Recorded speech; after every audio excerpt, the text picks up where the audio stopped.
Professor, podemos iniciar. Bom dia a todos e a todas.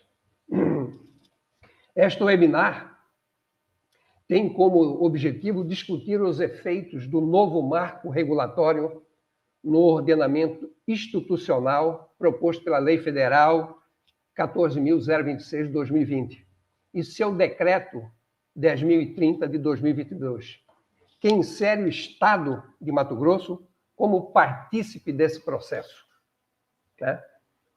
Nós teremos hoje a participação de dois especialistas na área de saneamento, de regulação, e que são a doutora Fabíola Sampaio e o doutor Marlon Barbosa. Eu gostaria também de apresentar o nosso núcleo, NIESA, que é o Núcleo Interdisciplinar de Estudos em Saneamento Ambiental, que, na verdade, é um espaço acadêmico da Universidade Federal de Mato Grosso, vinculado à FAEP, a Faculdade de Arquitetura, Engenharia e Tecnologia, a finalidade de realizar estudos, pesquisa,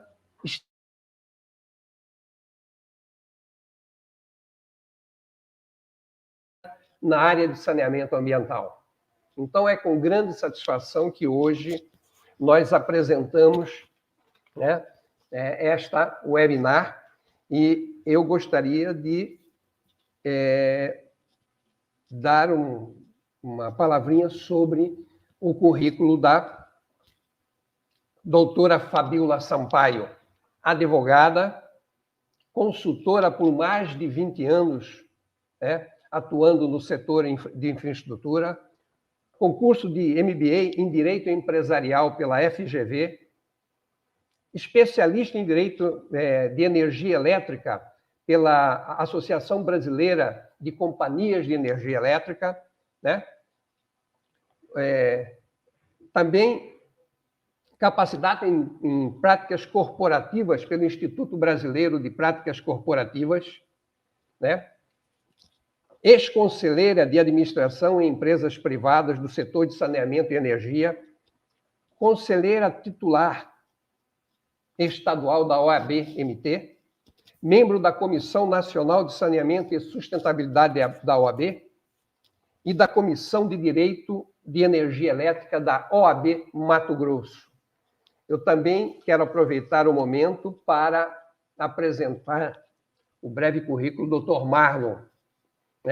Marlon Barbosa, advogado, graduado em Direito pela Universidade Estadual de Maringá, tecnólogo em Gestão Pública pelo Instituto Federal do Paraná, pós-graduado em Gestão Pública, pós-graduado em Direito Tributário, mestrando, viva Marlon, mestrando, voltando à academia, em Direito, Inovação e Regulação, membro do Conselho Diretor da Associação Nacional de Serviços Municipais de Saneamento, a nossa ASEMAI, especialista em saneamento e regulação em saneamento, e que atua também há mais de 2 décadas no setor. É com grande satisfação que nós os recebemos para discutir essa criação de unidades regionais de saneamento dentro da problemática também do marco regulatório. Na verdade, a doutora Fabíola vai abordar o novo marco regulatório e o doutor Marlon vai falar sobre a criação das unidades regionais. Na verdade, o Marlon, voltando à questão do marco regulatório que já tem 2 anos, o Marlon vai fazer uma certa reflexão sobre esses 2 anos de experiência do marco regulatório. Então, lembrando que cada um dos expositores, palestrantes, terão até 40 minutos. Eu passo a palavra, assim, ainda para o público que nos assiste, vocês têm o chat aí, que vocês podem fazer as perguntas. As respostas serão no final das duas apresentações, ok? Mas vocês já podem ir fazendo as perguntas para que a gente, ao encerrar a apresentação, comece a discutir as questões postas. Então, com a palavra, a doutora Fabiola Sampaio. Por favor, doutora Fabiola. Bom dia a todos e a todas. Meu agradecimento muito especial à Uniesa por esse convite, ao professor Paulo, à professora Eliana, a toda a equipe do Uniesa. Para mim é uma alegria estar aqui hoje, na companhia do meu colega, Dr. Marlon, e falarmos sobre a questão da regionalização no saneamento, com foco no estado de Mato Grosso. Esse assunto ele vem provocando muitas discussões, tanto técnicas como políticas também. Então, por isso, a importância desse tema hoje. Eu vou fazer uma breve, vou usar alguns slides numa apresentação breve com alguns tópicos, até porque eu sei que nós estamos aqui com alguns alunos, né, também, então que talvez não tenham tanta familiaridade assim com o histórico, com a legislação. Então, eu vou iniciar a minha apresentação fazendo aqui primeiro, um breve histórico sobre a regionalização. Essa proposta de regionalização ela não é nova. Ela vem desde a década de 70, desde que foi criado o Plano Nacional de Saneamento, ainda na época do regime militar. Nessa oportunidade, a história nos conta que o objetivo era incentivar a criação de companhias estaduais, desenvolver o saneamento pelo Brasil todo, né? E com algumas peculiaridades. Por que, então, a utilização da regionalização? Para que pudesse utilizar-se do subsídio cruzado, que falaremos um pouco mais adiante, né, sobre a questão do subsídio cruzado, mas esse breve histórico é para dizer que esse modelo não é novo. Desde então, da década de 70, que isso é proposto no Brasil. Funcionou através das empresas estaduais à época, por um tempo, né? Funcionou através das empresas estaduais por um tempo, e esse modelo atual, ele faz uma adaptação.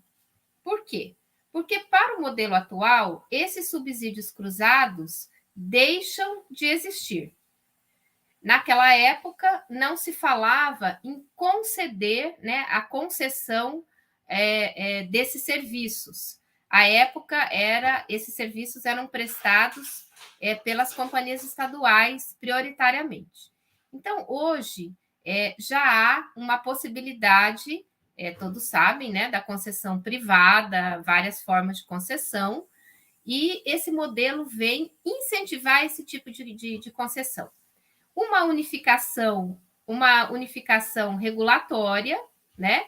E um incentivo grande aos investimentos privados. Então, hoje, a proposta de regionalização busca prioritariamente, claro, atingir as metas até 2033 de levar água tratada para 99% da população brasileira e 90% de esgotamento sanitário. Mas, para isso, pensou-se, né, nesse modelo de regionalização com essas características. Então, como já falamos, né, o que esse modelo hoje objetiva? Promover a expansão do acesso aos serviços, né, gerar ganho de escala para garantir essa universalização e que tenha uma viabilidade técnica e econômica financeira para as empresas, sejam elas públicas ou privadas, e também tornar esses blocos atrativos para os prestadores. Então, esses são, de uma maneira bem resumida, os principais objetivos desses processos de regionalização. Com o novo marco regulatório, a Lei 14.026/2020, que alterou a Lei 11.445 de 2007, a Lei de Saneamento, o marco traz de forma bastante objetiva essa questão da regionalização. Então, quando ele, no artigo 2º, que ele altera o artigo 7º da Lei 11.445, lá no inciso 14, ele coloca: prestação regionalizada dos serviços com vistas à geração de ganhos de escala e garantia da universalização e da viabilidade técnica e econômica financeira dos serviços. Ou seja, ele define esse modelo de regionalização. A gente vai ver que não é um modelo só, embora a maior parte dos estados tenha aderido à criação dos blocos, né? Mas há, então, um direcionamento da lei para a criação, para a regionalização e a criação dos blocos com as cidades, né? Nós vamos entender um pouquinho mais aqui nessas... Ficou um pouco pequeno aqui, né, doutor Marlon? Mas, enfim, a lei 14.026, então, como dito, ela traz os modelos de regionalização. Então, ela diz, primeiramente, que a prestação regionalizada é uma modalidade de prestação integrada de um ou mais componentes dos serviços públicos de saneamento. Nós sabemos que os serviços públicos de saneamento não são só água e esgoto, muito embora o nosso foco hoje aqui será esse, né? Mas há outros serviços também, em determinada região, cujo território abranja mais de um município. Então, essa é outra característica. É preciso que tenha uma região onde tenha mais de um município, e aí a lei traz 3 formas básicas de como pode acontecer essa regionalização. A primeira, região metropolitana. Eu vou passar os slides aqui, porque eu fiz uma definição, acho que está melhor aqui, até para que as pessoas possam ler essa definição. Então, a lei traz essas 3 possibilidades. Primeiro, a região metropolitana, aglomeração urbana ou microrregião. São as unidades instituídas pelos estados mediante lei complementar, de acordo com o artigo 3º, parágrafo 3º do artigo 25 da Constituição, composta de agrupamentos de municípios limítrofes e instituído no Estatuto da Metrópole.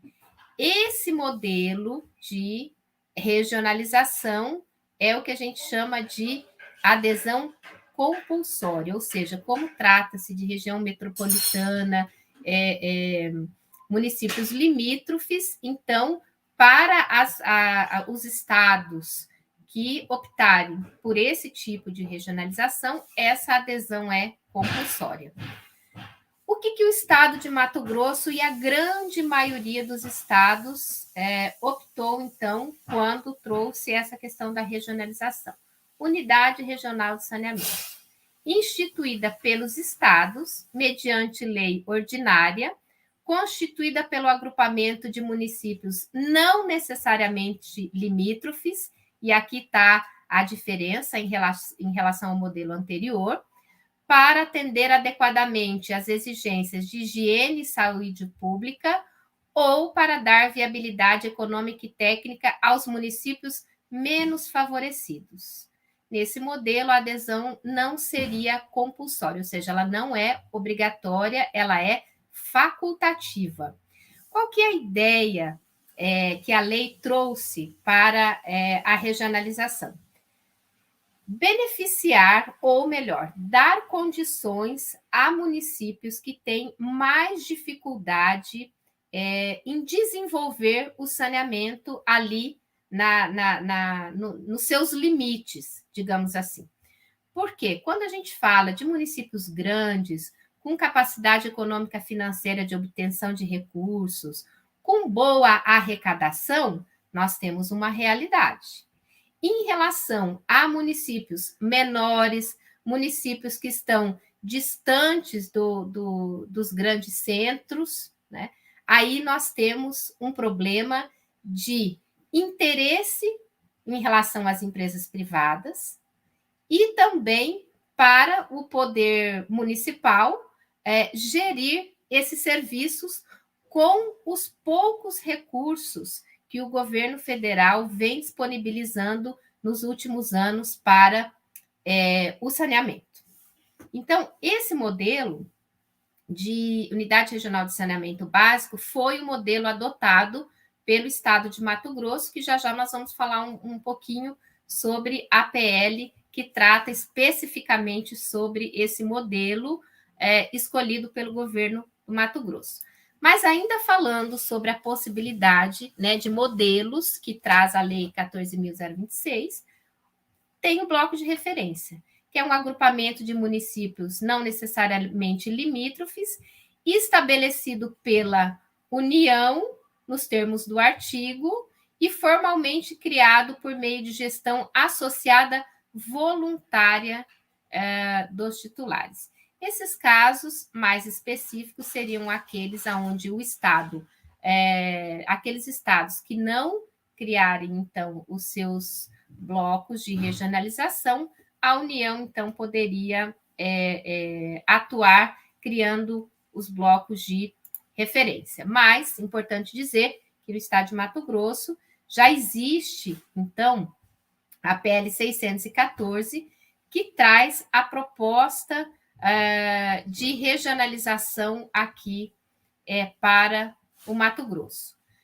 Para que eu não trouxesse a lei aqui para ficar uma coisa mais dinâmica, eu trouxe os principais pontos da PL 614.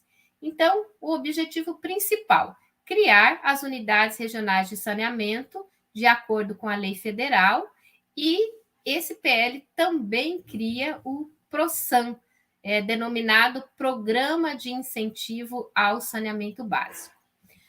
O projeto de lei traz ainda a criação de unidades de regionalização de água e esgoto. Trata especificamente da água e do esgoto. Como nós falamos inicialmente, o saneamento ele não é só água e esgoto, né? Resíduos sólidos e outras modalidades, mas a PL traz aqui essa criação dessas denominadas URAS, que são as unidades de regionalização de água e esgoto. Pois bem, os municípios, ao final eu vou trazer aqui um mapa que demonstra as regiões e os blocos que foram citados, né, na proposta, identificados na proposta, mas, de forma geral, funciona da seguinte maneira. A proposta traz a criação desses blocos e define os municípios que participarão desses blocos. Porém, a adesão ela é voluntária, como nós vimos ali na disposição da lei. Ela não é uma adesão compulsória, ou seja, os municípios poderão decidir se aderem ou não ao bloco de regionalização da região a que ele pertence. É bom nós lembrarmos que o titular do serviço de água, de saneamento, é o município. O município é o titular. Ele pode decidir de que maneira que ele vai tocar esses serviços. Ele pode, o próprio município, gerir esses serviços. Ele pode fazer concessão plena, que é aquela que ele concede todos os serviços à iniciativa privada, ele pode fazer parcerias públicos-privadas e até alguns modelos um pouco mais modernos, como trazer alguma empresa para gerir especificamente ali um serviço. Mas o mais importante, a decisão é do município. O município é o titular da prestação de serviços. Então, nessa proposta do Estado de Mato Grosso, o município vai sim ter, ele vai ter a opção de escolha. E a lei aqui diz que, caso o município escolha aderir ao bloco, ele vai precisar fazer isso de maneira formal, em até 180 dias a partir da publicação da lei. Nós falaremos, o professor Marlon vai falar bastante sobre isso, mas é importante já fazer aqui uma observação, que a lei federal, o Marco Regulatório do Saneamento, ele coloca que a adesão dos municípios ela é opcional. Porém, ela diz que, caso o município não faça a adesão, ele estará impedido de acessar recursos públicos federais. Então, já vou deixar essa questão aí para nós falarmos daqui mais um pouco com o doutor Marco. Mas, enfim, continuando aqui na PL do Estado de Mato Grosso, define governança, porque, veja, será necessário a criação de uma estrutura para gerir todo esse sistema, né? Então, a PL define essa estrutura, coloca a possibilidade, então, de trazer representantes dos poderes municipais, aqueles, né, dos municípios que irão aderir ao bloco, sociedade civil, organizações públicas e órgãos de controle.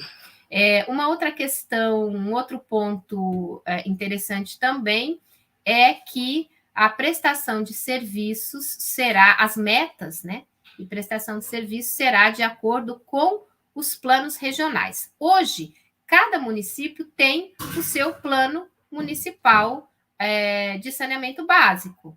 E as metas estão ali definidas, as necessidades do município. Aliás, esta é a expertise, né, do grupo que compõe o NIESA, que fez, em 2017, o plano municipal de 111 municípios, o Mato Grosso tem 141, e foram feitos, o NIESA que fez o plano municipal dos 111 municípios do estado de Mato Grosso. Mas, enfim, a lei, então, diz que, a partir da adesão, o município não tem o seu plano, ele passa a ter um plano regional, junto, então, com todo o bloco. E, obviamente, que o projeto de lei traz que as metas deverão cumprir aqueles prazos que estão no marco regulatório, que é até 2033,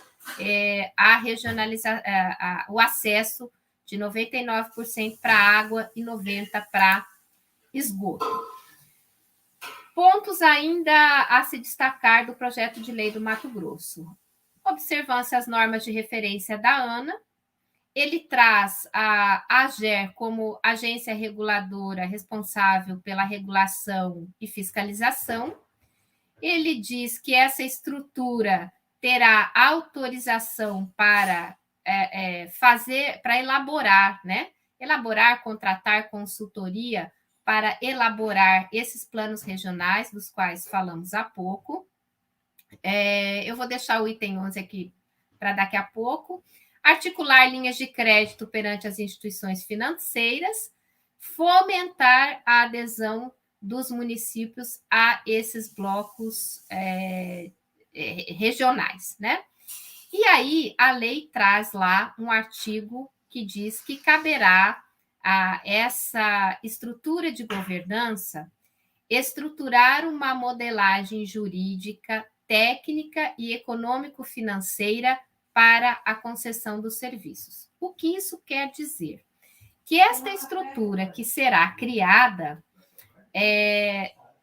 ela poderá e deverá fazer a proposta de como que os blocos, então, deverão operar o seu sistema. Se através de uma concessão plena, se através de parcerias público-privadas. O projeto de lei não traz nenhum indício de que se criaria uma companhia estadual, como se tinha antigamente, como alguns estados têm, né? O Paraná, Minas Gerais, São Paulo tem uma autarquia. A lei não traz nenhum indício nesse sentido, mas ela diz, né, que essa estrutura de governança é quem vai decidir sobre a modelagem jurídica, técnico-econômico-financeira. É importante dizer, então, que a partir do momento que o município adere à regionalização, ele passa digamos, a perder a sua autonomia no que diz respeito à decisão sobre o modelo com que ele vai gerir o serviço de saneamento. A partir do momento da adesão, o que for decidido por essa estrutura é o que o município vai ter que cumprir. Então, se o município, por exemplo, o gestor público entende que concessão plena não é o modelo que ele gostaria. Mas se essa for a decisão dessa estrutura, uma vez que o município aderiu, ele simplesmente tem que cumprir com a decisão que for tomada por essa estrutura de governança que vai gerir esses blocos de regionalização. Bom, eu trouxe aqui só para se ter uma ideia, para quem conhece o estado de Mato Grosso, né? Como é que foram definidos os blocos aqui, ó. Bloco 1 é onde está aqui Cuiabá, bloco 2 nós temos mais o norte do estado, bloco 3 aqui a gente tem mais ao sul, enfim. Vejam que é interessante porque, de alguma forma, há digamos, uma proximidade, aquela questão de municípios limítrofes, né? A gente vê que o projeto de lei procurou, então, trazer municípios que estejam relativamente agrupados em uma mesma região, tá? Aqui a gente tem algumas cores diferentes aqui, que são os municípios, e é bom que a gente faça essa observação, né? Mato Grosso já tem uma boa parte dos seus municípios que hoje são operados por concessões privadas, tá? Então, Cuiabá é um exemplo, Sinop, enfim, Mato Grosso já, não me lembro agora, acho que são 41, salvo engano, não me fugiu o número, mas o Mato Grosso hoje já tem um número relativamente expressivo de municípios que têm concessão privada e que, então, esses municípios estão fora, tá, desses blocos de regionalização. Eles já têm lá, eles já decidiram pela concessão privada e continuarão com a concessão. Quando a gente fala de adesão aos blocos de regionalização, são aqueles municípios que hoje estão sendo geridos pelo município, pelo poder concedente, que é o próprio município. Quais são os desafios da regionalização, tá? A regionalização e essas características, o professor Marlon vai falar um pouco mais profundamente sobre isso.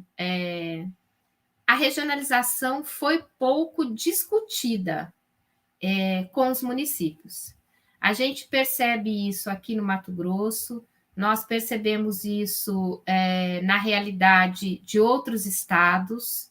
A gente, para conseguir alguma informação, é difícil, né? Porque não houve uma discussão que pudesse realmente informar a população e os gestores municipais quais são os planos, de fato, para essa regionalização. É necessário, quando se divide em blocos, como a gente vê aqui, é necessário que tenha sido apresentado um estudo de viabilidade econômico-financeira para esses blocos. Então, tá, eu juntei aqui cidades que são limítrofes, ok? Mas existe viabilidade econômico-financeira para esse bloco 1, por exemplo? Para o bloco 2? Isso, infelizmente, foi muito pouco discutido e não é uma característica só do Mato Grosso. Parece que isso está acontecendo no Brasil inteiro. Então, o gestor municipal, ele deve ter muitas dúvidas. Eu imagino que o gestor municipal tenha muitas dúvidas hoje. Porque, veja, ele tem lá a discussão, ele participa dessa discussão, muito provavelmente através das entidades ali a que o município aderiu, por exemplo, a Associação Mato Grossense dos Municípios. A gente pode ver algumas declarações do presidente, que ele próprio fala que esse modelo foi pouco discutido. O projeto inicial era para 15 blocos, houve uma crítica muito contundente da Associação dos Municípios em relação a esse número de blocos. Tudo isso que a gente fala aqui é um sentimento também do gestor municipal, das poucas informações, pouco discutido com a população, essa questão da viabilidade econômico-financeira. Porém, olha a dúvida do gestor municipal. Bom, digamos que ele não esteja tranquilo para aderir quando essa lei, então, for votada na Assembleia, for publicada, ele vai ter, então, 180 dias para tomar essa decisão, mas ele chega a uma conclusão que ele tem dúvidas. Bom, então eu não vou aderir ao bloco, não vou aderir ao processo de regionalização. Mas a lei diz ali que, se ele não aderir, ele deixa de acessar investimentos federais, né? Então, como que ele vai dar continuidade à universalização do saneamento no seu município? Então, realmente são perguntas aí, são questionamentos que a gente vai discutir a partir de agora com o meu colega, professor Marlon, a quem eu honrosamente passo a palavra e desde já agradeço a atenção de todos que estão aqui nos assistindo e reiterando que, ao final, estaremos à disposição para responder as perguntas.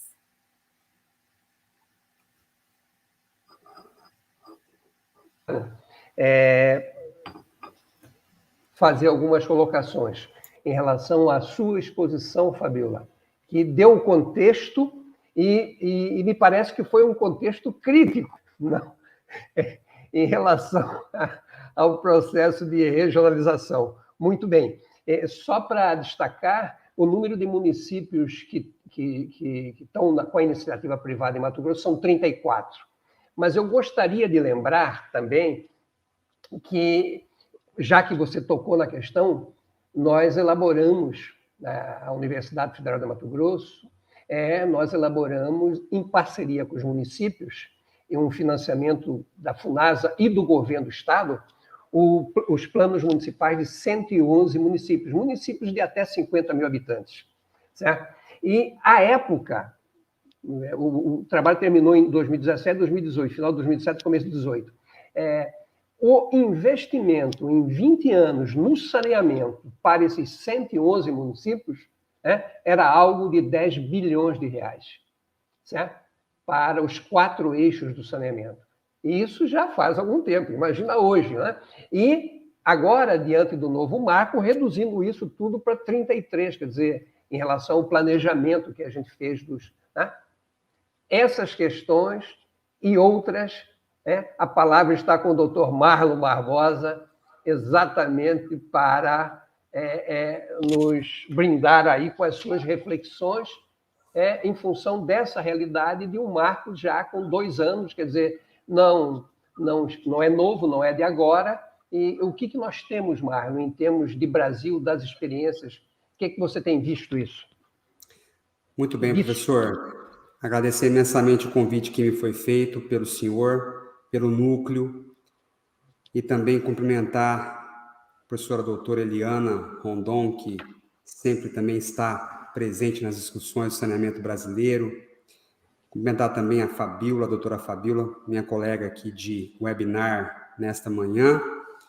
E, professor, antes de passarmos então para a apresentação propriamente dita, é importante dizer que o novo marco regulatório, aproximadamente aí 2 anos após a entrada em vigor dele, está cercado de dúvidas, questionamentos e talvez não tenha avançado tanto quanto se gostaria que ele tivesse avançado, pelo menos para alguns setores do governo. Me parece que o desejo era de que esse marco legal, o novo marco legal, tivesse avançado bem mais do que realmente avançou. Mas nós vamos ver agora, na apresentação que eu farei, nós vamos polemizar um pouco, trazer alguns contrapontos, algumas indagações que me parecem pertinentes. Já está compartilhado aí, acredito eu que todos já devem estar assistindo. Eu vou pegar um gancho em algumas falas que a doutora Fabíola fez, antecedendo a mim, e vou aprofundar um pouquinho mais. Vou ser aqui observador do tempo, rigorosamente. Já estou cronometrando o tempo aqui, professor, para não ter problema algum. E vamos então passar para a nossa apresentação, mais uma vez, parabenizando a iniciativa do nosso núcleo interdisciplinar de estudo de saneamento ambiental. Então, vamos passar aqui adiante. E vamos ali, agora, de uma forma bem incisiva, dentro daquilo que a doutora Fabíola já colocou, fazendo um breve resumo do PL 614 de 2021, na verdade, do substitutivo ao PL, integral a esse PL que havia sido mandado originariamente pelo governo do Estado e foi substituído pela Assembleia. Então, nesse substitutivo, nós temos algumas características interessantes. No geral, é importante que se diga isso, comparando com outros PLs nacionais e comparando também com outros estados que já tiveram a aprovação das suas leis de regionalização, o PL não é ruim no geral. Não é ruim. Dentro do que se espera do novo marco regulatório... Eu acho que nós temos um problema aí com o áudio. Meu áudio cortou, professor? Estamos com um problema de áudio aí. Está cortando? O áudio está ouvindo bem? Cortando. Deve ter sido alguma coisa bem circunstancial aqui agora. Para mim está tudo certo aqui, mas qualquer coisa o senhor me avisa. Então, tá tudo bem, Fabíola? Você está fazendo um joia aí? Maravilha. Deve ser alguma coisa pontual. De vez em quando a internet oscila um pouquinho, normal. Então, veja só. O marco regulatório, ele sim tem problemas muito sérios dentro dele. Mas o PL mato-grossense, que replicou em grande parte o novo marco regulatório, não carrega grandes problemas. Ele, dentro do novo marco regulatório, é um PL relativamente bom. E vou destacar 2 características marcantes dele aí. Pontos fortes. Voluntariedade, que já foi, inclusive, anteriormente fixada pela doutora Fabíola. O artigo 3º diz que eles poderão manifestar adesão à respectiva unidade regional de saneamento básico por meio de lei, muito bacana isso, preservando a autonomia municipal, após a realização dos estudos que apresentarão o modelo de gestão, ou seja, pelo menos aprovação por meio de lei e lei consciente com os estudos que serão apresentados. Então, esse ponto é um ponto até positivo do projeto de lei.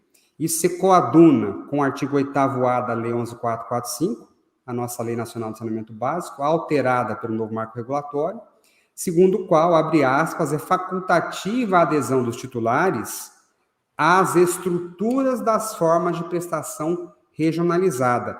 Eu até aqui coloco uma indagação a mais em relação às questões de microrregião, região metropolitana e aglomeração urbana, tidas em tese como de adesão compulsória. Tudo bem, o Estado até as cria, porém, há esta outra característica que nos coloca que é facultativa a adesão a essa forma de prestar o saneamento. Digo isso porque aqui no Paraná, onde eu estou agora, o modelo adotado foi de microrregião.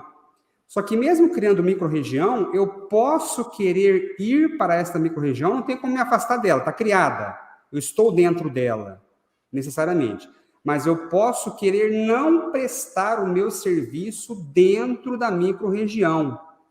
E quase todos estão fazendo isso, não estão indo para a microrregião, de modo que estão fora da prestação de serviço que está colocada dentro da microrregião. Então, mesmo com microrregião, região metropolitana e aglomeração urbana, pode ser que eu não queira ir para essas figuras de prestação regionalizada, e a própria lei diz isso, que é facultativa a minha adesão. Mas voltando ao nosso PL de Mato Grosso, que trata de unidade regional de saneamento básico, então, nesse ponto foi positiva essa previsão de facultativa a adesão aí, que está ali no artigo 3º. Então, prosseguindo, outra questão positiva até em certos termos, né? Mas positivo foi o planejamento, como já foi ressaltado pela doutora Fabíola, temos aí o Programa de Incentivo ao Saneamento Básico do Estado de Mato Grosso, o PROSAN. Tem o objetivo de incentivar a efetiva implementação das unidades e garantir o cumprimento das metas até 31 de dezembro de 2033, 99% para a água e 90% para o esgoto. Então, nós temos aí o planejamento que vai ser teorizado de que maneira, né? Estudos para definição de modelagem e estudos de viabilidade técnica, operacional, econômico-financeira. Pelo menos aqui, ainda que timidamente e ainda que no âmbito regional, a gente tem uma certa simpatia, digamos assim, pelo planejamento. Quer dizer, nós temos toda uma etapa preliminar para tomarmos alguma decisão. Inclusive está lá, ó, né? O próprio artigo 3º diz isso. Após realização dos estudos que apresentarão modelos de gestão. Então, a decisão está em tese lastreada, vai estar em tese lastreada em estudos que serão feitos em relação ao planejamento que será devidamente disponibilizado. Agora, se esse planejamento vai ser modelado de forma adequada ou não, já são outros 500. E outra coisa, não será feita a modelagem do planejamento pelas instâncias locais, mas sim pela instância regional, o que pode trazer um descolamento natural entre aquilo que é expectativa, como se diz ultimamente aí, né, os memes aí pela internet, expectativa e realidade. Expectativa que seja bom, mas a realidade pode ser que não seja tão boa assim, já que a gente pode ter instrumentos que fiquem descolados da realidade. De qualquer maneira, né, o intuito foi esse, né, o planejamento está ligado ao controle social, inclusive, querendo colar ou colando o mundo fático ao mundo jurídico. Então, esse instrumento de planejamento que foi desejado aí no PL, que está sendo colocado no PL, ele tem essa objetividade, ele tem essa questão de ser um instrumento para aliar o mundo fático ao mundo jurídico, porque a gente tem, às vezes, né, situações fáticas que não são retratadas no mundo jurídico, e daí ocorre aquela tradicional questão de leis que não pegam, leis que não vão adiante, porque há um descolamento dos fatos sociais, e nós sabemos que o direito é isso, né? O direito é, antes de mais nada, uma ciência social aplicada. Então, como se diz aí nos velhos brocardos jurídicos, né, dá-me os fatos que eu te dou o direito. Se você não tem os fatos, você não consegue ter uma legislação adequada. Então, pelo menos essa iniciativa de ter um acesso às questões do planejamento, uma tentativa do PL para colar este mundo fático com o mundo jurídico. E está colocado ali no artigo 3º, caput 4º da própria Lei 11.445, o que é esse controle social, né? É a garantia para a sociedade de informações, representação técnica e participação, porque a gente presume que quanto mais a sociedade participa, mais fica adequado aquilo que se produz para a sociedade. mais ficam adequadas às normas que são produzidas para a sociedade. Então, o PL, nesse ponto, andou bem. Agora, pergunta, né? E sobre a prestação regionalizada como um todo? Como é que fica isso em relação ao todo? De que maneira que a gente pode enxergar isso aí, não só em termos mato-grossenses, mas também em relação ao todo, né? Aí a pergunta que o senhor fez no começo, professor Paulo. Qual o balanço parcial atual que podemos fazer acerca do novo marco regulatório? Avançou? Pegou, entre aspas? Ou ainda temos muito que avançar? Bom, são perguntas muito pertinentes após 2 anos. Eu, humildemente, timidamente, dentro da minha visão, muito limitada em relação ao todo nacional, conheço alguns estados, não todos os estados, mas digo que nos estados que eu conheço mais proximamente, cerca de 10, 11 estados aí, eu digo que o marco regulatório, o novo marco regulatório, ainda não avançou como era desejado pelo governo federal. Ele ainda não pegou. E por que será, né? Por que será? Vamos ainda discutir isso aí mais adiante. Bom, primeira coisa, o saneamento é um serviço municipal. Qualquer avanço no saneamento, querendo ou não querendo, a gente vai ter que conversar com o município. Porque não dá para a gente tomar uma decisão lá em Brasília, ou em Cuiabá, ou em Curitiba, ou no Rio de Janeiro, ou em Campo Grande. Não dá para a gente tomar uma decisão e simplesmente dizer, vamos fazer em nome do município, pronto e acabou. Não dá, porque o saneamento é um serviço municipal. O que é pior ainda é que a assimetria de informações é gigantesca. Os municípios, no geral, não conhecem o novo marco regulatório. Esta é a verdade, não conhecem. E por não conhecer, acabam nem sabendo o que fazer, quando fazer e de que forma fazer. E os que conhecem têm dificuldades tremendas em avançar, porque são impostas uma série de questões, uma série de pressupostos com os quais eles não conseguem lidar. Então, primeira coisa, né, o município, de acordo com o artigo 9º da Lei 11.445, ele tem que elaborar os planos municipais de saneamento básico. Então, a ele compete, evidentemente e eminentemente, fazer o seu planejamento. E compete a ele prestar o serviço diretamente ou conceder a prestação. Então, em primeiro lugar, a primeira forma de prestar o serviço, ela é vinculada ao município. Não se fala em regionalização como a primeira opção.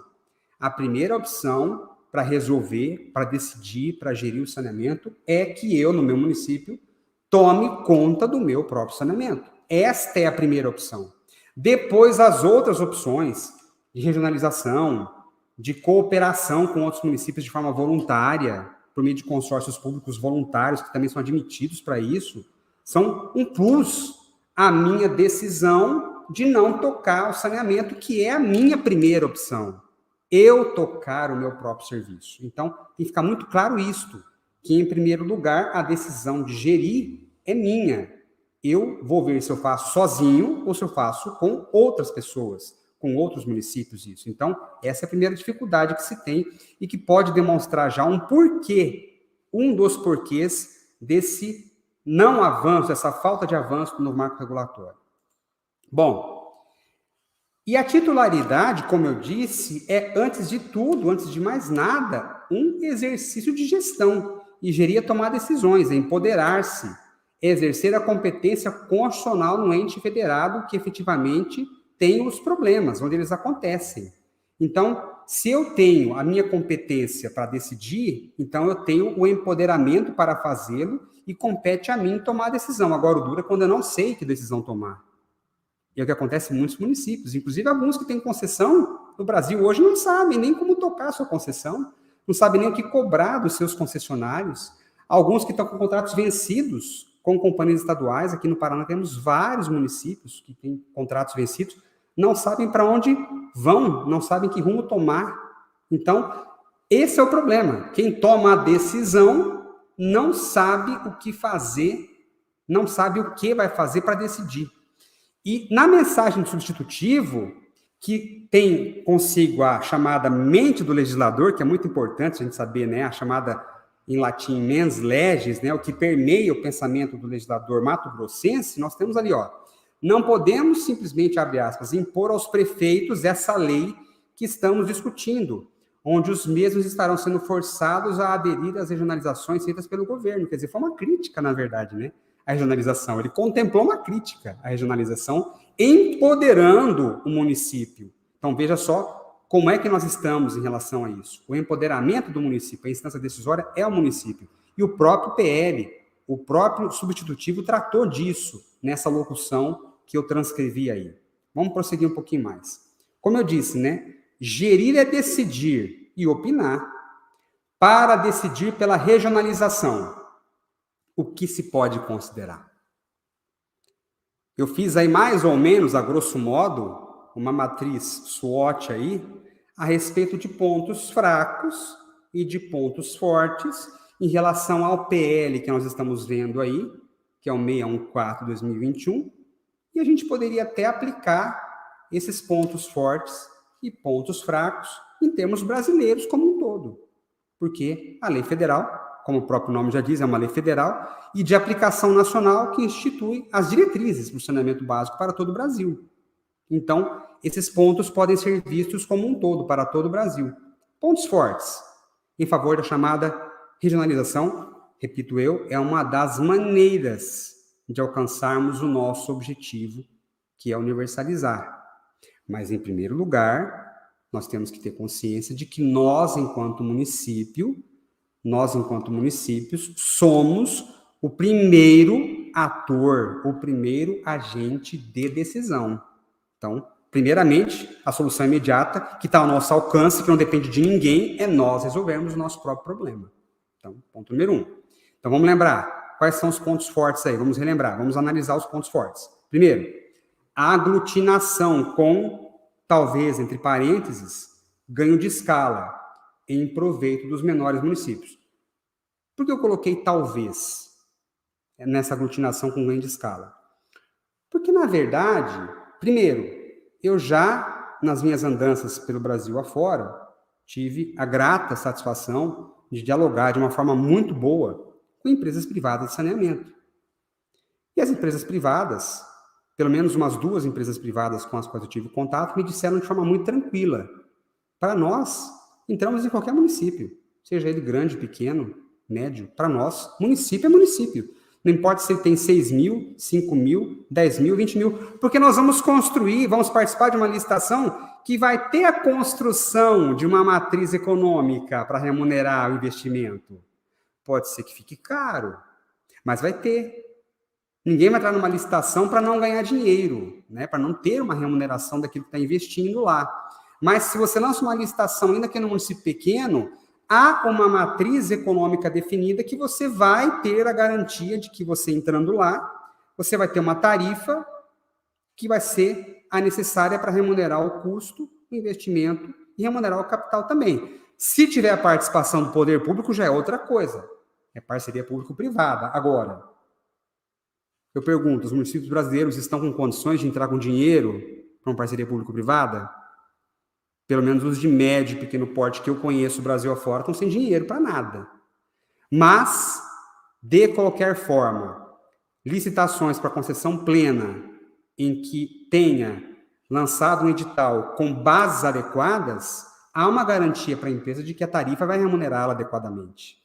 E ela vai entrar nisso somente se ela sentir segurança econômica. Se ela entrar e vencer, vai ter a garantia da tarifa. Então, talvez o ganho de escala seja irrelevante, porque ela vai ter individualmente a garantia de que ela vai ter sucesso naquele investimento. E agregado a isso, empresas privadas que disseram: nós entramos em qualquer tamanho de município. E, inclusive, em Mato Grosso, temos concessões de pequenos municípios. Vou citar 2 aqui que eu conheço bem proximamente, que eu estou lá trabalhando com a GER Pantanal, regulando esses municípios, né? Os municípios de Jauru e Porto Esperidião, que são pequenos. E, no entanto, tiveram concessões, estão até hoje trabalhando. Ponto número 2, que seria um ponto forte na regionalização. A ausência de recursos para investimentos por parte do setor público. Parênteses. Entretanto, como estão as tarifas dos nossos prestadores diretos e autárquicos? É uma indagação que se faz parcialmente para Mato Grosso, que não tem tantos assim, mas que se faz para muitos outros estados brasileiros que tem muita autarquia, muita prestação direta. Tá, disse que seria bom você optar por essa solução porque você não tem dinheiro para investir. Bom, dinheiro para investir já é um fato há muito tempo no Brasil, que a gente tem uma carência de recursos no saneamento. E esperar por recursos do governo federal, embora ele esteja utilizando esse artifício, que utilizou na Lei 11.445, alterada pela 14.026, para, digamos, tornar mais simpática essa regionalização, né? Utilizar isso como uma venda para regionalização, dinheiro do governo federal não tem. Está no artigo 50, que, inciso 7º, inclusive, né, da 11.445, alterada pela 14.026, que para você ter acesso a recursos federais, um dos pressupostos é regionalizar. Ué, mas eu não estou regionalizando justamente porque não tem dinheiro, né? E o governo federal não está dando dinheiro, não vai dar dinheiro. Em todos os eventos do governo federal, isso é fato. Todos. O último agora que a gente teve presente foi, né, o Encontro Nacional das Agências Reguladoras Intermunicipais de Saneamento, que teve agora em Florianópolis. Foi mais uma vez dito, né? O governo federal não tem dinheiro. Não tem. Então, que incentivo é esse? Regionaliza para eu te dar dinheiro. Ué, mas eu não estou regionalizando para privatizar? Não vou buscar dinheiro no governo federal, vou buscar dinheiro no setor privado. Né? E mesmo no governo federal, não tem dinheiro. Então, que dinheiro que eu vou atrás? Então, não tem sentido essa fala, né? Se eu estou regionalizando para conceder, eu não vou pegar dinheiro público, vou pegar dinheiro privado. Pode ser que o privado pegue dinheiro público para alguma coisa, mas, né, o financiamento, BNDES, essa coisa toda. Mas não há dinheiro no setor público e nós estamos justamente regionalizando para conceder, para termos acesso ao dinheiro privado, não dinheiro público. Então, esse ponto é questionável também. 3, eficiência do setor privado, que seria um ponto para considerar a regionalização, que é voltada para a concessão, que é voltada para a privatização. Isso é verdade. O setor privado tem uma agilidade maior, tem questões muito mais ágeis que as amarras tradicionais do poder público, que tem que licitar, que tem orçamento, às vezes, com sobrepreço, que tem vários problemas aí, que tem, né, algumas situações características do serviço público. Isso traz uma amarra muito grande em algumas situações. O setor privado tem efetivamente mais liberdade, digamos assim, para atuar.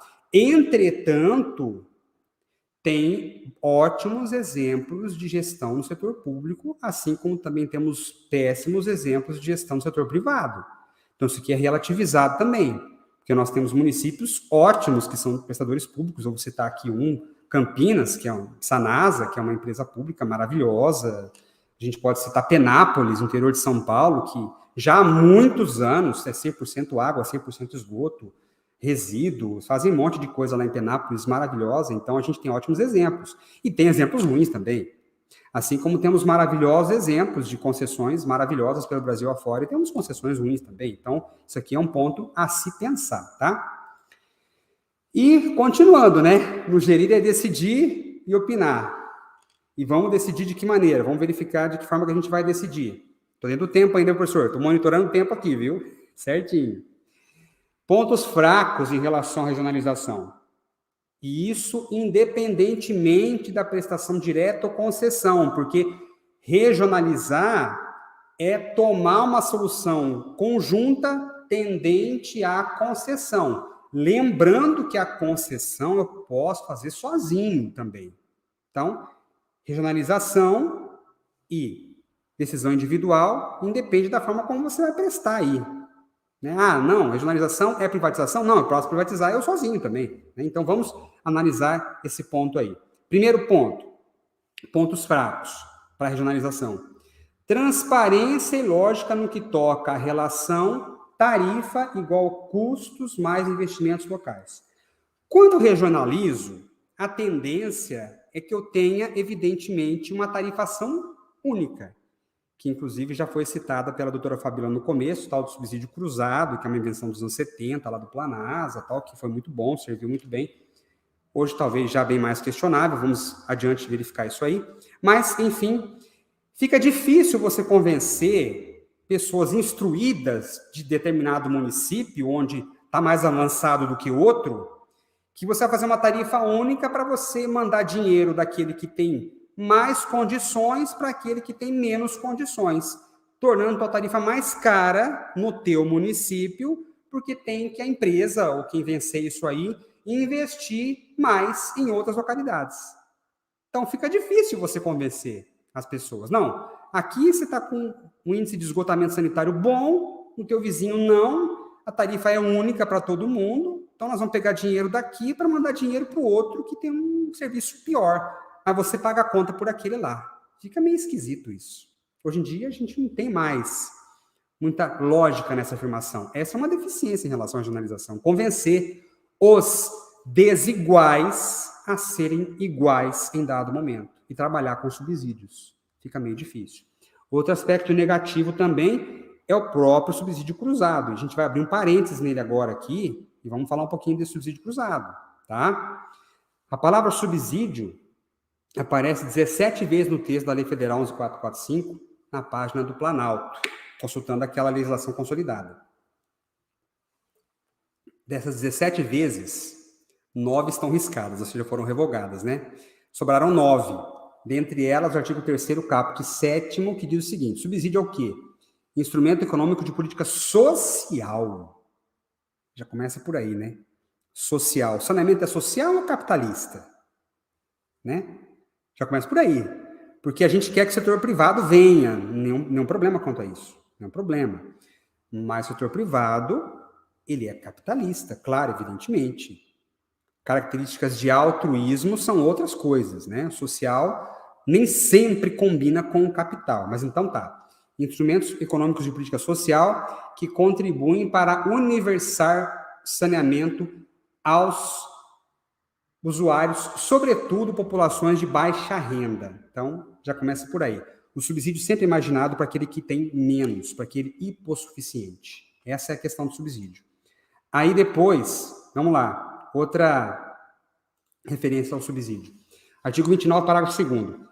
Poderão ser adotados subsídios tarifários e não tarifários para os usuários que não tenham capacidade de pagamento, mais uma vez, hipossuficiência.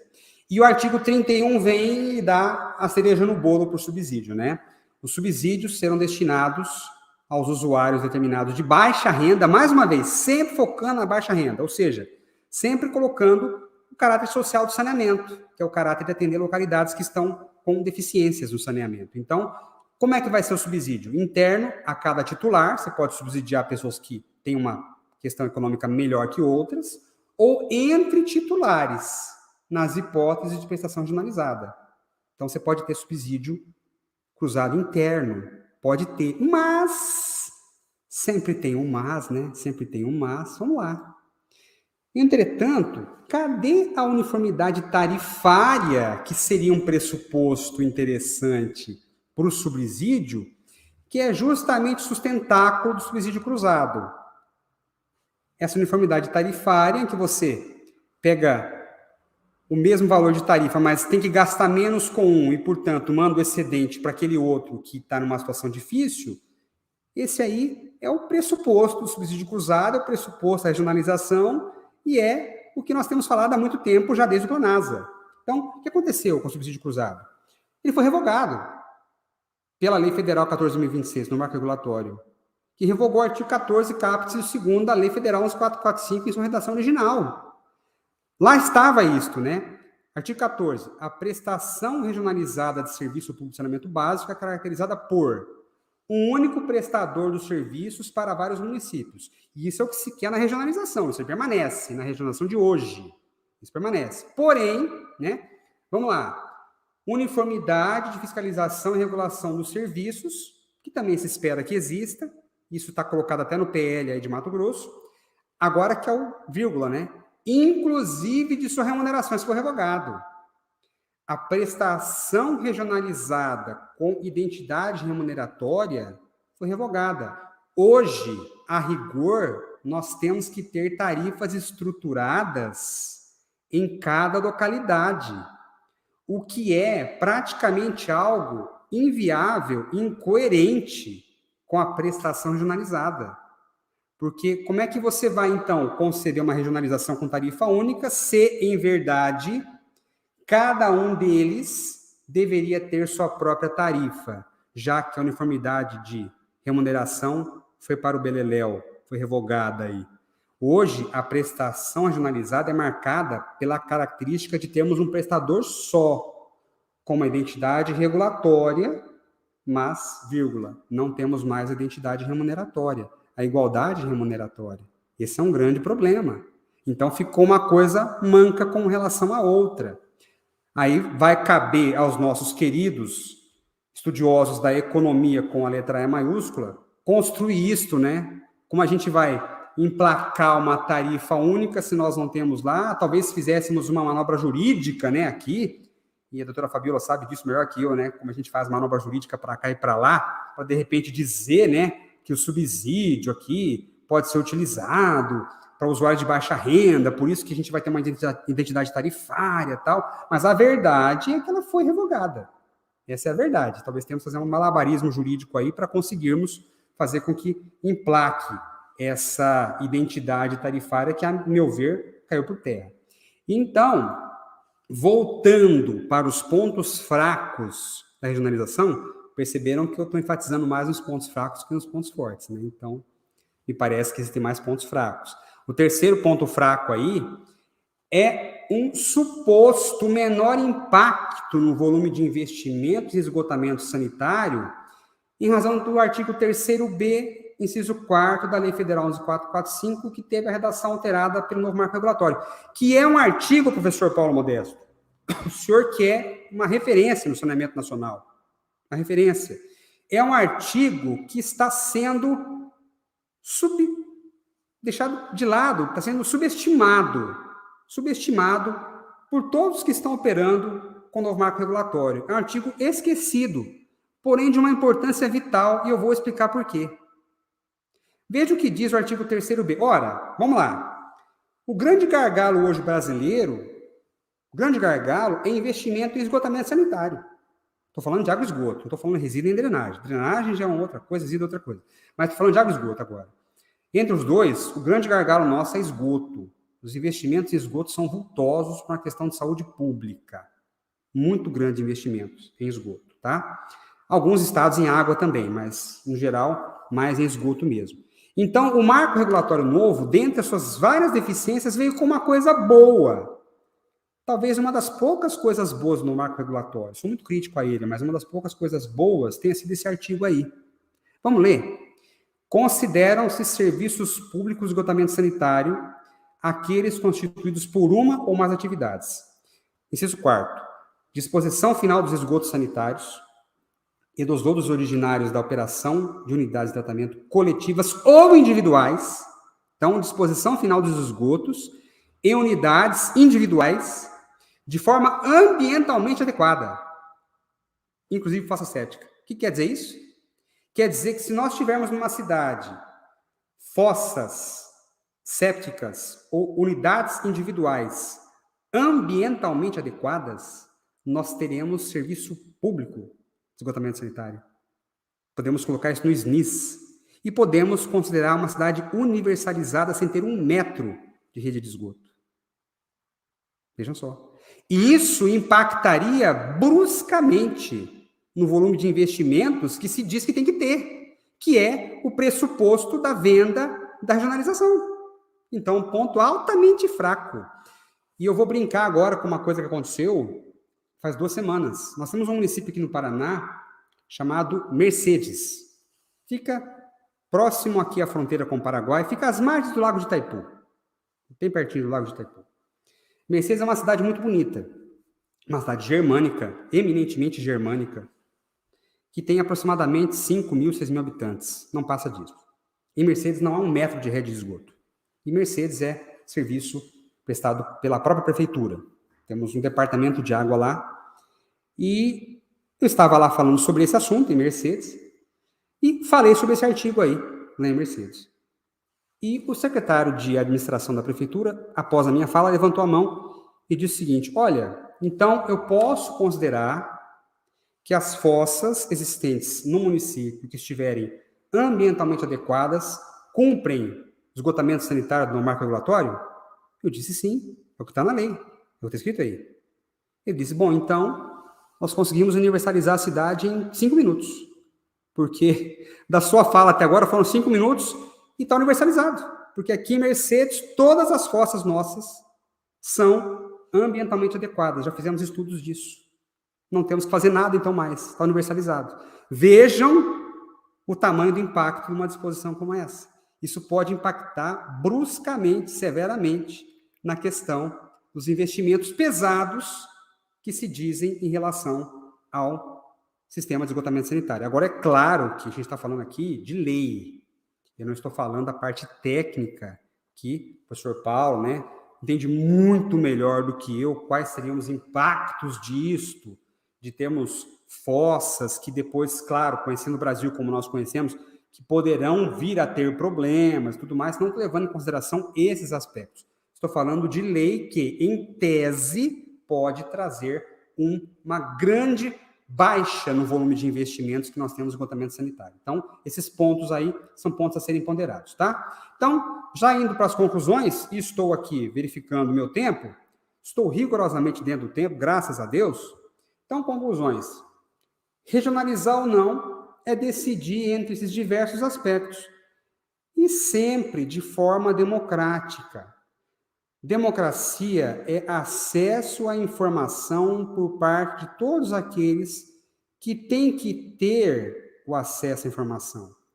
Em eventos como esse que estamos tendo agora, democratizando o conhecimento, junto aos nossos vereadores, junto aos nossos prefeitos, que às vezes não têm sequer condições de decidir por este ou por aquele caminho por completa falta de conhecimento. Então, ponderar isso tudo para que a gente possa chegar, ao final, a uma conclusão adequada. Eu deixo um muito obrigado a todos, estão aí as minhas redes sociais, sigam-me, se assim desejarem, nas redes sociais, estou à disposição para que vocês façam as perguntas que entenderem pertinentes e que Deus, nosso grande arquiteto do universo, nos abençoe sempre, com muita saúde, força e união. Professor Paulo, passo a palavra ao senhor. Muito obrigado.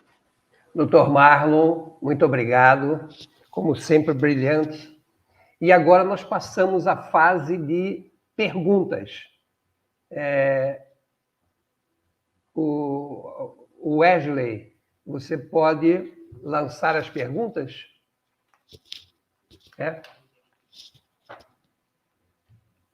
O Paulo Antunes, a primeira pergunta é do Paulo Antunes e eu a faço à doutora Fabiola. Como está a tramitação da lei na Assembleia da Regionalização? Alguma perspectiva quanto à aprovação? Pergunta do Paulo Antunes.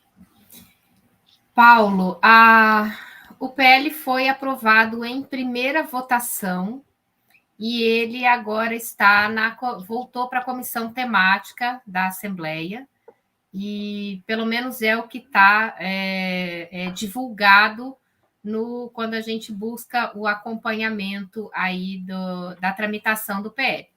Mas eu vou aproveitar a sua pergunta para dizer que até pouco tempo os estados estavam correndo, digamos assim, para aprovar essa questão dos blocos de regionalização.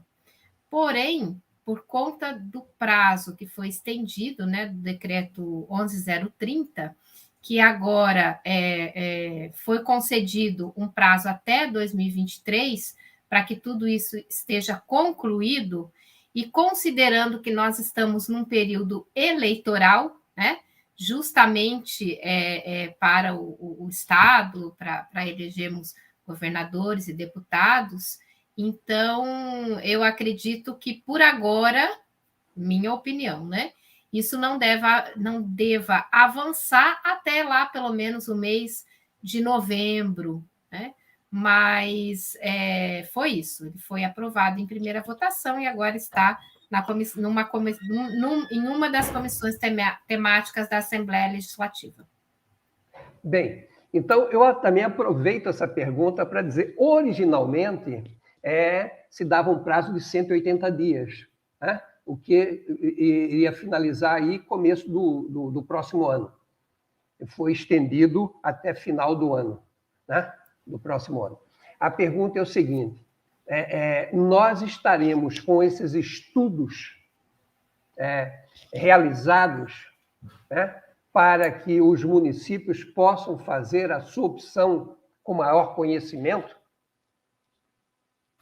com a maior assertividade? Essa é a pergunta de $1 milhão, Dr. Marlon. Sem dúvida. Cadê esses estudos? Esses estudos estão prontos? Foram disponibilizados, né? Para os municípios? Realmente essa é uma grande incógnita, né? Professor e doutora Fabiola, a gente apenas acentua o seguinte, historicamente, eu gosto muito de estudar essa questão de direito intertemporal, aplicação de leis, essa coisa toda, que nós, né, advogados, não sei se tem algum advogado mais assistindo a gente aí, mas quem faz direito, tem no primeiro ano do seu estudo a disciplina de introdução ao estudo do direito. Eu gosto muito disso, essa é uma disciplina que muito me agrada. A gente sempre tem como uma questão, até parece uma regra, nunca estudei cientificamente isso, mas empiricamente a gente percebe. Todas as vezes que uma lei ou um decreto decorrente da lei vai atrasando o conteúdo, a aplicação do conteúdo, é porque não deu certo. É porque a lei não conseguiu atingir seu objetivo. Vamos pegar o exemplo aqui só para dar uma exemplificada no que eu estou falando, né? Vamos pegar a Lei de Resíduos Sólidos, a 12.305 de 2010, que dizia lá em 2010, já faz aí 12 anos, dizia que os aterros no Brasil, os lixões, deveriam estar extintos em agosto de 2014. Já passou 8 anos e nós tivemos, professor Paulo, o senhor lembra disso muito bem, uma reunião que tivemos com o MP aí de Mato Grosso, um grande webinar que tivemos, e que nós demonstramos, né, cientificamente, que no estado de Mato Grosso não vai alcançar essa questão nem em 2033, de acabar com esses lixões, mesmo no melhor dos cenários. Então, veio de novo a lei agora, a 14.026, alterou de novo a 12.305, colocando mais prazos ainda, que também já estouraram, vão estourar todos de novo. Então, que não são reais. Não adianta. Quando a lei escola, eles começam a inventar novos prazos, porque descolou, não adianta, não tem como cumprir, não tem, impossível, né? E tem aquele velho brocardo que eu gosto muito, né? O direito não cuida do impossível. Não é por uma lei aprovada, não é por uma data colocada na Assembleia Legislativa, na Câmara Federal, não adianta, não vai resolver o problema, não resolve. Então, sempre quando adia ou coloca uma nova data é porque a lei não deu certo. Doutor Marlon, eu quero aproveitar o gancho aqui para falar que tem tudo a ver aí com a sua análise, né? Nós temos aquele parágrafo 9º do artigo 11b, que diz o seguinte, que a inviabilidade econômico-financeira da universalização até 2033, mesmo após o grupamento de municípios, permite a dilação de prazo até 2040. Ele dá mais 7 anos para aqueles municípios que, de alguma maneira, aquilo que a gente falou, né, sobre a viabilidade econômico-financeira ali dos serviços, não se concretizar.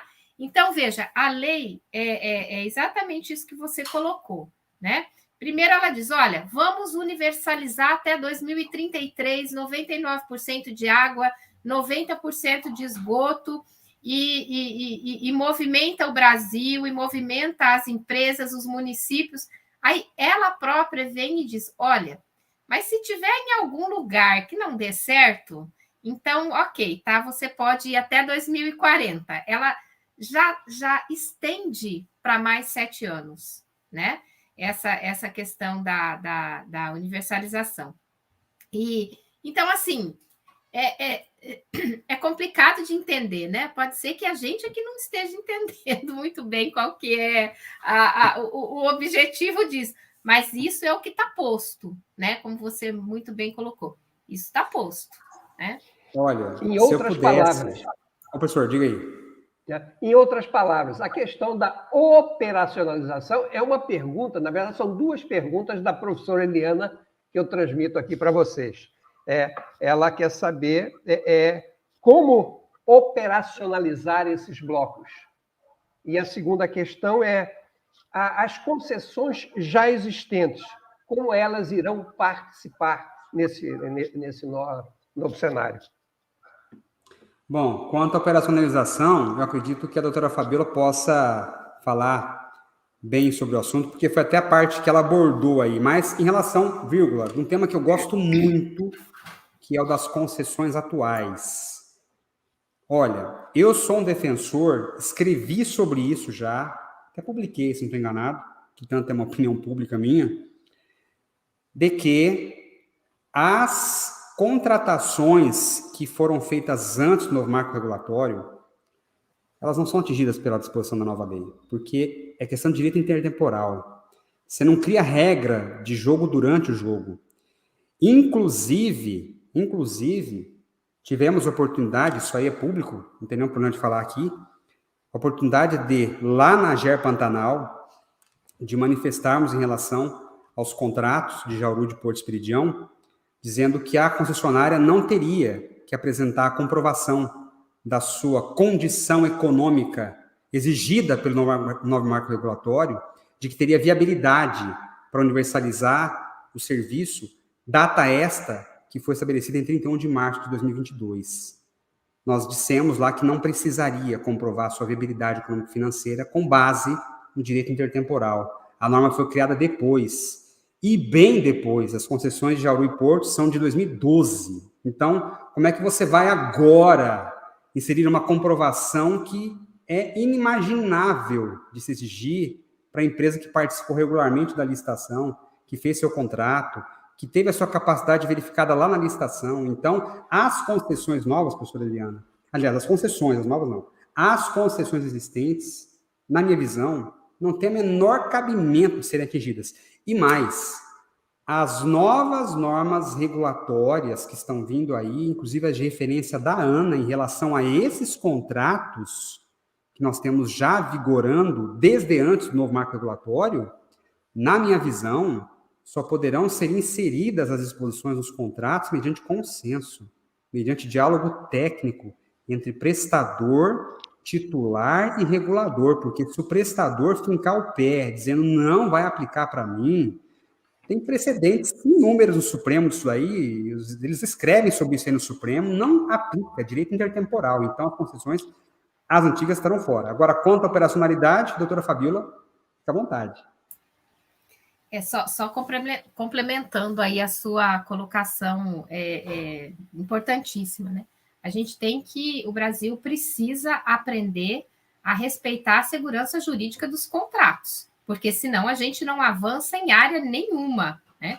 O saneamento, diferente do setor de energia, que é bastante regulado, a gente já sente um cuidado maior com essa questão da segurança jurídica dos contratos. No saneamento, isso ainda sofremos bastante, né? E a própria lei federal vem e coloca essa segurança jurídica em xeque quando ela começa a querer, quando ela traz normas que não existiam no passado e, como você bem colocou, esses contratos foram firmados, cumpriu com todas as regras e legislações da época.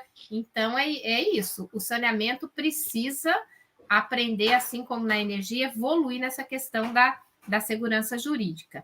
E quanto à governança, professora Eliana, o governo do Estado pretende criar ali, como está disposto no PL, uma estrutura aonde farão parte o poder concedente, representantes da sociedade civil, representantes técnicos, que essa estrutura, então, que vai gerir esses blocos regionais. Porém, não há muitos detalhes no PL, né?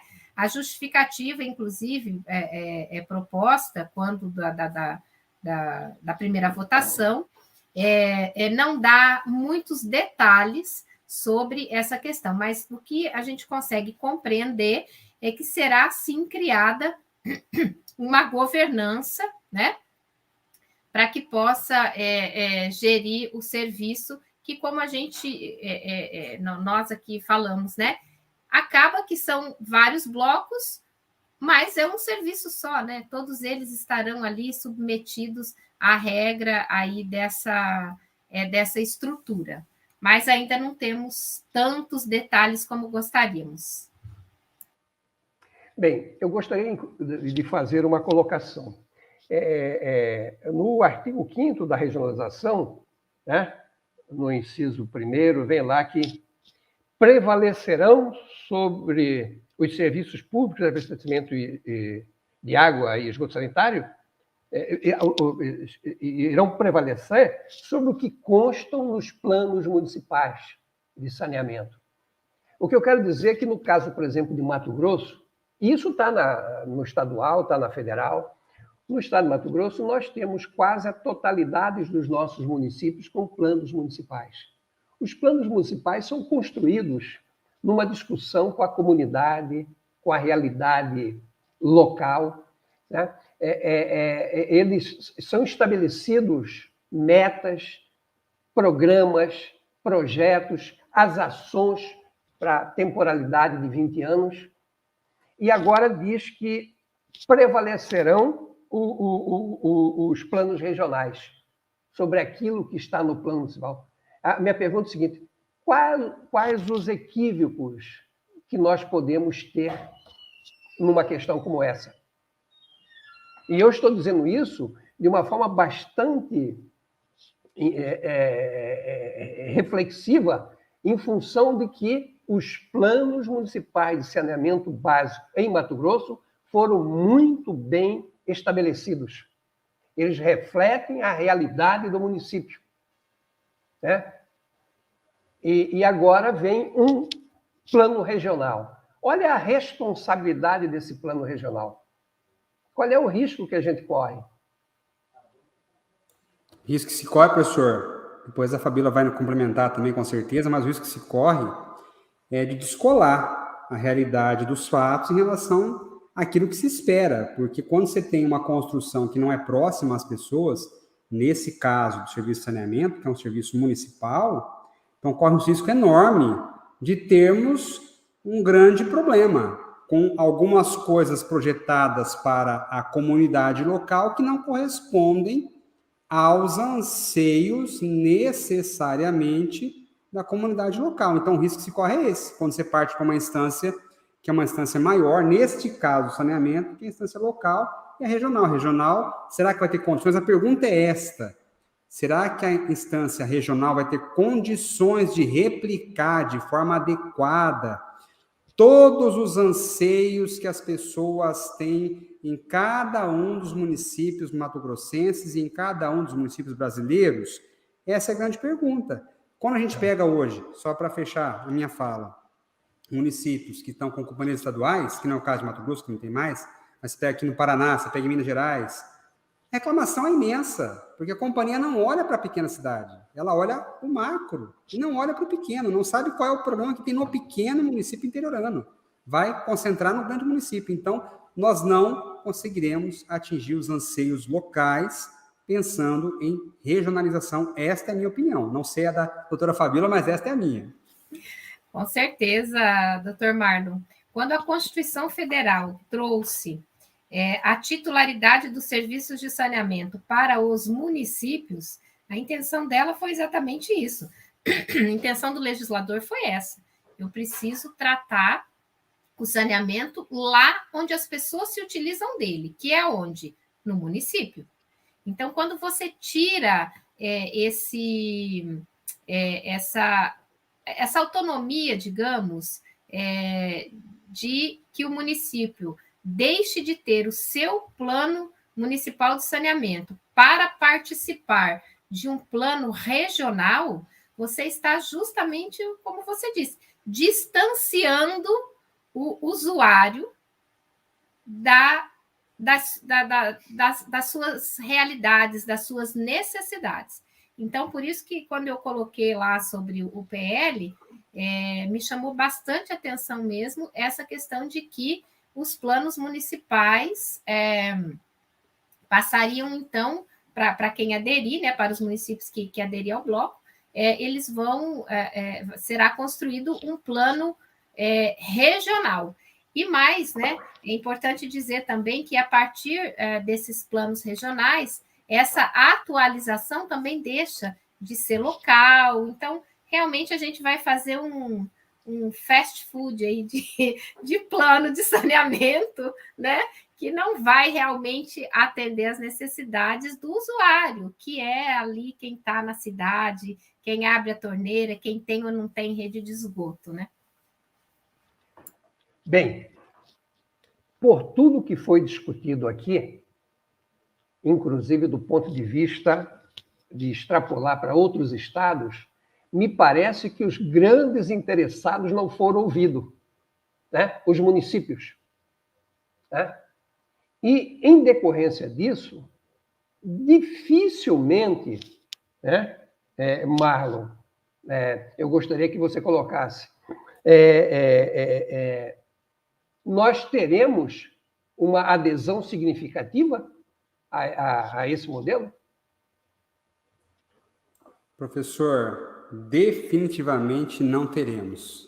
Se continuar dessa maneira que está, com um total despreparo por parte do gestor local em relação ao que está lá colocado no novo marco regulatório, nós com certeza, definitivamente, não teremos avanços em relação à regionalização. Se eu pudesse, nunca fiz isso em nenhum webinar, nenhuma live que eu participei até hoje. Mas estou muito à vontade hoje. Se eu pudesse, se eu tivesse o poder, se eu fosse, né, digamos assim, o grande ator para decidir o saneamento brasileiro, nossa, que pretensão a minha, né? O que eu faria para resolver o saneamento brasileiro? Seria muito fácil essa forma. Eu faria com que a ANA realmente é muito bom, que a ANA tivesse mais força e que esta força fosse replicada para os reguladores infranacionais. Isso está sendo, está acontecendo, isso é bom. Está acontecendo, tá? Sobretudo no que diz respeito à regulação econômica. Fortalecendo regulação econômica, porque a gente precisa de dinheiro no saneamento, fortaleceria mecanismo de regulação econômica e daria condições para complementar essa falta de recursos que são tarifários com, aí sim, alocação de recursos do governo central, do governo federal, que tem condições de fazer. A gente sabe que tem, né? A gente sabe que tem. Não é uma questão de não ter dinheiro. É uma questão de não ter a prioridade no investimento para isto. Esta é a questão, né? Isso é muito bem demonstrado por um economista quando a gente teve a Assemaia Nacional em Porto Alegre, né? O dinheiro reservado para o saneamento é muito pequenininho perto de outros recursos que existem no Orçamento Geral da União. Então, a gente complementa a tarifa com recursos do Orçamento da União, o que sempre aconteceu, bem ou mal, sempre teve no Brasil isso, alguns momentos mais, alguns momentos menos, sempre teve isso, e capacitando, aí sim, gastar dinheiro com capacitação local para o gestor. Todo mundo fala apenas em fim, quer dizer, o fim é chegar à universalização, empurrando goela abaixo para o gestor decisões que ele não teve oportunidade de ter como participar nelas, né? Mas ninguém se preocupa em capacitar o gestor local, dizendo, olha, você tem esta opção, isto para fazer, isto. Ninguém se preocupa com isso, só se preocupa em empurrar. Então, minha visão, tarifa fortalecida pela ANA, complementação de recursos federais que existem e capacitação para os gestores. Esta é uma fórmula que com certeza daria sucesso para a resolutividade do saneamento brasileiro. Essa é a minha opinião também, não sei a da Fabiola. Fabiola, com a palavra, faz favor. Doutora Fabiola. Olha, sem dúvida, esse é o modelo dos sonhos, né? Mas a grande questão é, o governo federal vem a todo momento, desde que começaram-se as discussões sobre o marco regulatório, a todo momento o governo federal, seus representantes foram unânimes em dizer: nós não temos dinheiro para o saneamento. O governo federal não tem condições de investir no saneamento. E por isso trouxe todos esses modelos, e aí eu não estou dizendo se está certo ou está errado, não é isso, é como você bem disse, né? Existem modelos privados que são muito bons, existem modelos públicos que são muito bons, mas o fato é que o marco regulatório do saneamento, ele empurrou a responsabilidade dos investimentos para o setor privado. isso. A todo momento que você lê, pode ser o marco regulatório, pode ser esses decretos, essas legislações estaduais relacionadas aí à regionalização, a todo momento o que se vê é o seguinte: olha, nós fomos demandados a buscar uma solução legal, jurídica, para que o saneamento seja executado pelo capital privado. Ponto. Sabe? Então, doutor Marlon, o seu modelo é o modelo dos sonhos, mas o que a gente tem hoje é um governo federal, e não estou dizendo este governo, tá, gente? Porque o problema do saneamento é de muitos anos. Falamos aí do Planasa, que é de 1970, tem 52 anos, né? Mas, desde sempre, vem essa necessidade, né, de empurrar os investimentos do saneamento para o capital privado.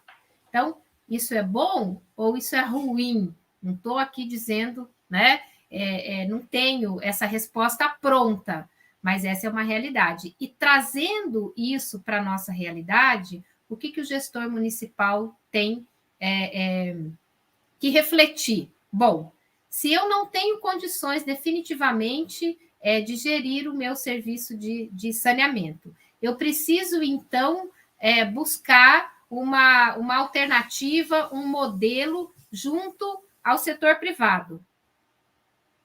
Há mais de uma forma de se fazer isso. Não necessariamente aderindo a um bloco de regionalização, aonde ele vai simplesmente deixar de ter opinião, de ter autonomia. Ah, mas ele vai estar lá representado naquela governança lá. Nós sabemos bem como isso funciona, né? Então, seria muito bom que esses estudos fossem feitos de maneira, como o professor Paulo gosta de dizer, né? Quando nós vamos fazer um plano municipal de saneamento, nós vamos lá, nós não fazemos pela internet, a gente não busca informações na internet, né? Vai lá no município, faz viagens, faz audiências públicas.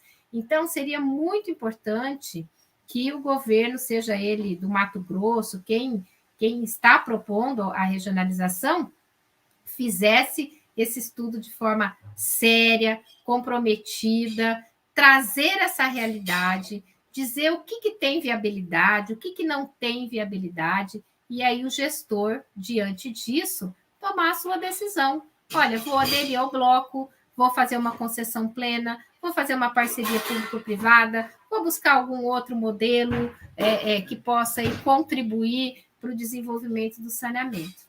É essa a nossa realidade, né? Doutora Fabíola, doutor Marlon, eu quero agradecê-los. Eu tenho a impressão que foi muito rica essa exposição, essa reflexão, e eu finalizo dizendo que, meu Deus, nós ainda vamos demorar para resolver o problema do saneamento no nosso estado. Em função de tudo que foi discutido aqui, existe uma certa preocupação quanto à possibilidade de sucesso desse modelo. E isso continua sendo trágico para os nossos municípios, para a saúde da nossa população. Mas me parece que nós vamos ter que fazer ainda um outro esforço para que a gente possa solucionar essas coisas. Não sei. Me deixou bastante consternado, tá? Essa discussão do ponto de vista de esperança, me entende? Eu espero que eu esteja enganado, que nós sejamos surpreendidos, né, por uma realidade melhor. Muito obrigado a vocês. Vocês realmente deram o tom. Eu tenho a impressão que vai ser muito importante, principalmente se nos ouvem o poder público, certo? Se nos ouvem partícipes do governo do Estado, né? Dos municípios, né? da própria iniciativa privada. Obrigado. E eu quero agradecer a todos os participantes, ok? Um bom dia a todos, muito obrigado a vocês, expositores, né? Até uma próxima oportunidade. Obrigado. Muito obrigado, professor. Obrigado, doutora Fabiola. Um abraço. Obrigada a todos, eu que agradeço. Tchau.